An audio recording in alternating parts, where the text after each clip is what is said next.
Now, when you hear people talking of demonstrations, demonstrate, when you demonstrate in a place like Kampala, people are sitting on the roadside. They are sitting on the roadside. When I pass by boys there, they have got their chairs on the roadside. Are you going to step in people's products or trample their chairs, their furniture? You are playing. Do not have such ideas in your head. If you have got some good ideas, there was a time when Nakarema some time ago organized us, and on a weekend, on a Sunday when there was nobody on the road, we walked to Kororo and we were talking about corruption.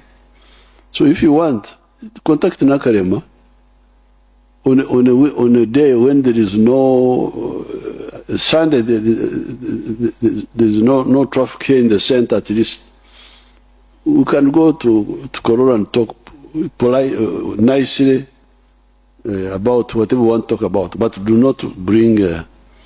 Don't be tempted to bring chaos, step on people's products on the road.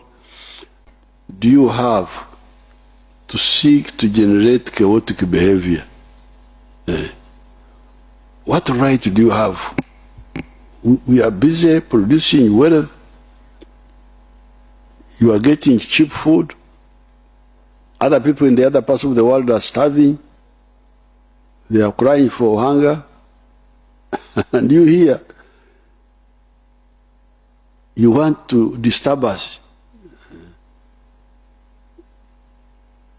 You are playing with fire because we cannot allow you to disturb us. And it is very unfair of you. You don't ask yourself, these people who are doing all this, who don't sleep,